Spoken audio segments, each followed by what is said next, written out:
warahmatullahi wabarakatuh. Selamat datang di kelas video pembelajaran pada mata kuliah Ekonomi Publik dan Kesehatan pada tatap muka yang kedua. Saya Indri selaku dosen pengampu pada kelas ini. Pada hari ini kita akan membahas ya terkait kegagalan pemerintah sampai dengan Pigovian Tax.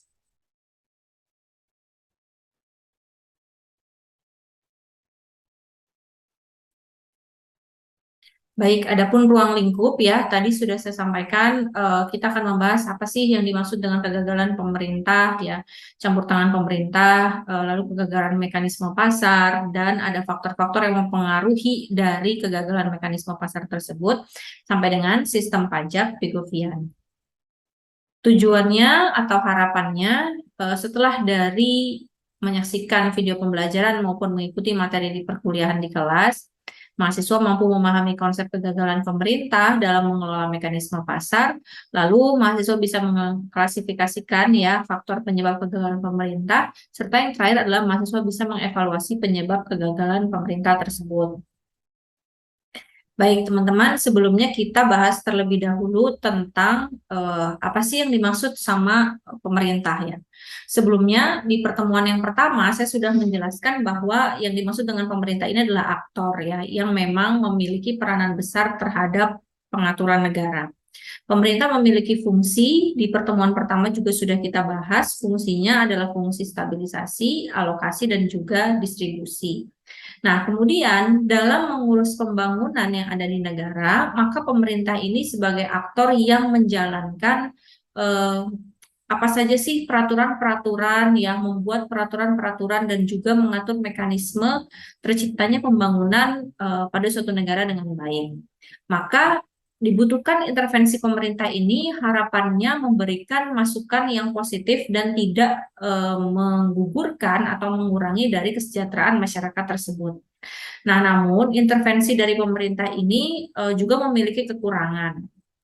Lalu setelah adanya kekurangan atau mungkin permasalahan-permasalahan dari intervensi pemerintah, maka timbullah kegagalan dari intervensi pemerintah tersebut dalam mekanisme pasar, kita sebutnya market failure ya, atau kegagalan pasar. Nah, pasar bisa dikategorikan gagal ini ketika simpelnya apa yang diminta, yang demand-nya dari konsumen itu tidak mampu tersuplai oleh produsen dalam hal ini penyediaannya dari pemerintah.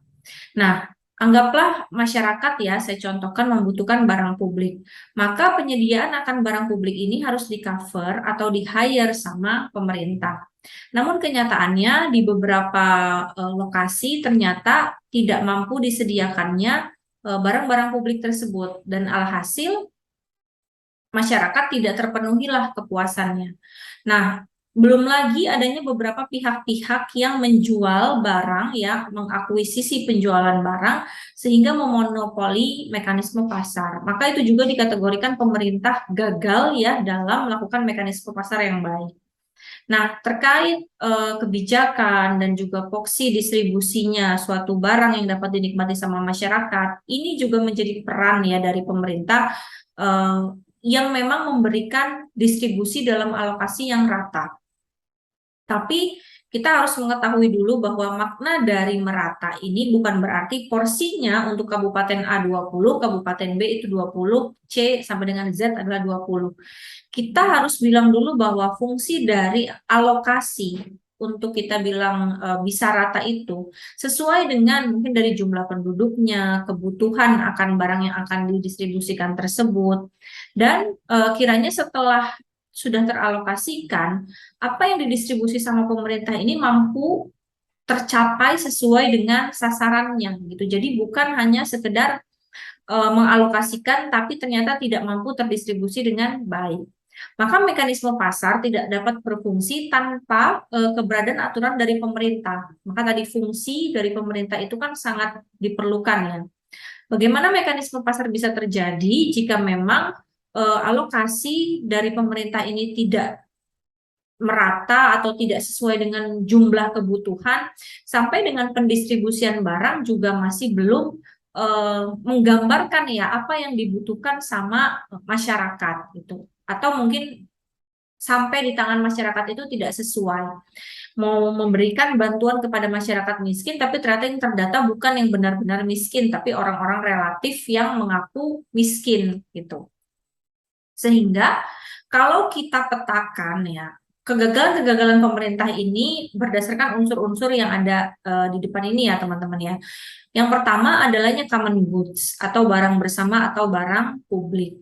Jadi akibat adanya penyediaan barang bersama atau barang publik, pemerintah menyediakan suatu fasilitas publik menganggap bahwa di semua daerah ini mungkin butuh akan fasilitas tersebut. Atau mungkin pemerintah yang salah menghitung ya kegagalan di pasarnya ini, salah menghitung kebutuhan yang memang harusnya tersedia.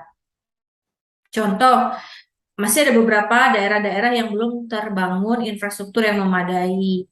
Nah, karena ini barang common goods, maka tidak ada juga masyarakat yang mau willingness to build the jembatan itu, gitu. Jadi nggak harus gitu kan dari masyarakat merasa kenapa harus saya yang membangun jembatan ini, padahal kan bukan kewajiban saya gitu. Atau mungkin pihak swasta yang ingin membangun juga berpikir keuntungannya buat saya apa gitu dari pihak swasta. Inilah yang menyebabkan common goods ini kepemilikan bersama jadi kurang diperhatikan dari pemerintah ya untuk menyediakan kebutuhan tersebut.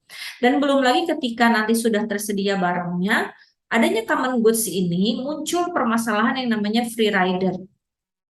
Free rider adalah orang-orang yang mau menggunakan suatu barang kebutuhan bersama atau common goods, tapi tidak mau menjaga, merawat, mematuhi peraturan ya. Contoh, harusnya ketika kita melewati suatu jembatan, terus di jembatan itu ada di bawahnya sungai dan kita dilarang untuk membuang sampah, tapi karena ada beberapa pihak yang tidak aware sehingga itulah terjadi permasalahan nanti jadi banjir, penumpukan sampah dan lain-lain. Nah, kemudian adanya unsur ketidaksempurnaan pasar, di mana barang-barang yang tersedia oleh produsen tidak memiliki pangsa pasar atau kapasitas tempat penjualannya. Gitu. Jadi pemerintah tidak mampu ya lebih tepatnya tidak mampu menyediakan jenis-jenis pasar yang nanti produsen-produsen itu dapat menjajakan barang jualannya.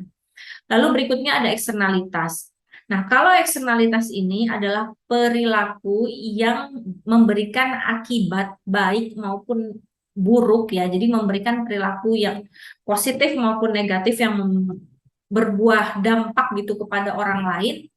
Dampaknya juga bisa positif dan juga bisa negatif sehingga orang lain yang merasakan dari apa yang dilakukan oleh si individu yang melakukan eksternalitas tersebut. Contoh kalau dia positif, seperti ini. Di suatu daerah ada pabrik semen. Nah, pabrik semen itu mendirikan sekolah khusus misalnya untuk masyarakat desa yang di sekitar pabrik semen tersebut. Nah, ada masyarakat dari daerah lainnya yang juga minat untuk sekolah di daerah itu dan sesuai dengan peraturan misalnya boleh diizinkan ya dari desa lain atau dari wilayah lain untuk bersekolah di daerah dekat pabrik semen itu, maka kita dapat mengkategorikan itu merupakan contoh eksternalitas yang positif. Atau mungkin contoh lainnya adalah terciptanya museum. Museum itu kan hasil dari pengumpulan artefak mungkin dari beberapa abad silam. Kemudian adanya museum dapat memberikan pelajaran ya atau mengenang sejarah pada generasi yang akan datang. Itu juga contoh dari eksternalitas yang positif. Jadi eksternalitas adalah perilaku yang menimbulkan dampak positif atau negatif dan dapat dirasakan sama orang lain. Nah, kalau yang negatif contohnya ada orang yang merokok, maka eksternalitasnya kita mendapatkan eksternalitas yang negatif. Seperti halnya kita tidak suka dengan asap rokok, tapi karena ada orang lain tadi yang merokok, jadinya kita kena nih gitu asapnya. Nah, kalau pasar yang tidak lengkap ini hampir sama seperti unsur ketidaksempurnaan pasar ya. Jadi pasar yang tidak lengkap ini tidak mampu menyediakan barang yang dibutuhkan sama masyarakat. Jadi pasar-pasar ini yang tidak mampu mengakomodir kebutuhan yang diminta sama masyarakat. Nah, kalau kegagalan informasi, adanya suatu informasi yang tidak tersampaikan dengan baik ke kalangan masyarakat. Dan yang terakhir adalah keadaan yang penuh ketidakpastian, di mana kalau ketidakpastian ini kita bisa analogikan, bisa lagi dalam keadaan krisis, ya. Jadi itulah tadi yang menyebabkan kenapa sih mekanisme pasar itu bisa gagal. Nah, jika kita lihat di sini, teman-teman, ada kurva penawaran individu perusahaan dalam pasar persaingan sempurna. Simpelnya, perusahaan akan memaksimumkan keuntungannya di MC sama dengan MR. Jadi marginal cost sama dengan marginal revenue. Perusahaan mau untuk membantu pemerintah untuk menyediakan barang-barang publik asalkan perusahaan juga mendapatkan marginal revenue. Jadi pertambahan dari pendapatan tersebut. Jadi apa yang dikeluarkan perusahaan misalnya dalam bentuk CSR, yang bagi dividen, ini juga sesuai dengan jumlah penerimaan yang dia dapatkan. Sehingga kegagalan pasar tidak terjadi. Nah, kalau kegagalan pasar itu terjadi ketika perusahaan sudah mengeluarkan dana, lalu apa yang dia dapat benefitnya tidak sesuai dengan apa yang sudah dia keluarkan pada cost-nya, maka menyebabkan perusahaan untuk tidak mau lagi berantusias ya berpartisipasi dalam program-program pemerintah. Nah, ketika kurva penawaran individu perusahaan dalam pasar persaingan monopoli, anggaplah kita ambil contoh monopolinya di sini adalah PT KAI ya, karena memang hanya satu-satunya perusahaan kereta yang menyediakan jasa ya transportasi. Maka di sini perusahaan akan berproduksi berdasarkan prinsip keuntungan maksimum ya sama seperti MC dan MR, sehingga jumlah barang yang diproduksi sebanyak Q. Nah, tapi Q1 jumlah barang yang diproduksi itu kalau sedikit, itu nggak masalah. Karena memang hanya dia perusahaan monopoli yang menjual jenis barang tersebut. Jadi dapat meminimalisir kerugian. Nah, terkait dengan eksternalitas, teman-teman, ada beberapa hal yang perlu kalian ketahui bahwa eksternalitas ini, cara untuk mengantisipasi eksternalitas adalah adanya kebijakan market base ya. Di sini saya mau bercerita tentang tradable pollution permit dan ini digunakan ya nanti pada pembahasan Pigouvian tax. Di mana eksternalitas tadi kan saya bilang ada yang positif, ada yang negatif. Nah, untuk yang positif anggaplah tadi seperti museum, buku bacaan, ya perpustakaan dan lain-lain. Nah, kalau pollution ini lebih kepada yang negatifnya. Contoh ada suatu pabrik ya dalam suatu kabupaten lah. Nah, sehingga pabrik itu memberikan polusi kepada masyarakat-masyarakat yang ada di sekitarnya. Nah, sementara ini kan menjadi permasalahan ya polusi tersebut. Kalau misalnya dia terus menambah jumlah produksi, lalu pemerintah menambah izin produksi, apa yang akan terjadi? Maka yang terjadi adalah perusahaan ini akan menambah jumlah gas emisi atau polusinya tersebut dan mencemari lingkungan. Nah, ini pasti akan merugikan masyarakat ya. Oleh sebab itu, biasanya pasar akan meminta izin terlebih dahulu untuk pemerintah mengeluarkan izinnya agar memberikan batasan-batasan minimum produksi atau mungkin batasan minimum jumlah polusinya. Mungkin produksinya nggak dibatasin, tapi ternyata polusi yang dibatasi gitu. Nah, sehingga ini dapat menyelamatkan lingkungan. Nah, kebijakan dari market base ini biasanya bisa dibentuk dalam subsidi ya terhadap perusahaan yang mau mengurangi gas emisi atau mengurangi jumlah pajak ya bagi perusahaan yang memang berkomitmen untuk mengurangi jumlah polusi tersebut. Nah, di sini Pigouvian tax-nya ya terset, anggaplah ini biaya untuk menciptakan produksi sehingga menghasilkan polusi. Nah, karena adanya polusi, perusahaan harus membayar ganti rugi ya kepada masyarakat setempat. Atau mungkin bagaimana sebelum dia membayar ganti rugi, perusahaan sudah dikenakan biaya polusi tersebut. Nah, biaya-biaya polusi ini diukur melalui sistematika Pigouvian tax sesuai dengan demand curve yang memang menentukan jumlah kuantiti dari produk tersebut. Jadi anggaplah suatu produk diproduksi dalam suatu perusahaan dan dia menghasilkan polusi. Masyarakat mempunyai demand-nya 100, tapi dengan 100 itu nanti akan dikenakan pajak misal sebesar 10 juta. Nah, itu tadi berarti yang based on demand. Bagaimana dengan based on yang supply? Kalau based on yang supply, ini demand curve determines the price of the pollution. Jadi kalau pada kurva supply, dia juga akan mengacu kepada kurva yang ada di demand. Sebesar berapa yang dapat disuplai, ini ditentukan dari banyaknya yang diminta sama masyarakat, sehingga jumlah polusi yang tersebar ini tidak terlalu banyak dan dapat menjadikan perusahaan itu mengantisipasi jumlah polusi yang akan keluar. Baik, berikutnya ini adalah referensi-referensi utama yang teman-teman juga bisa baca, dan ada jurnal-jurnal pendukung ya. Di jurnal ini juga disebutkan bagaimana dampak COVID ya yang saya ceritakan dapat mempengaruhi jumlah subsidi pemerintah terhadap program-program bantuan ya untuk masyarakat yang terkena COVID tersebut. Nah, COVID ini anggaplah dalam proses mekanisme pasar, dia tadi masuk pada kondisi ketidakpastian.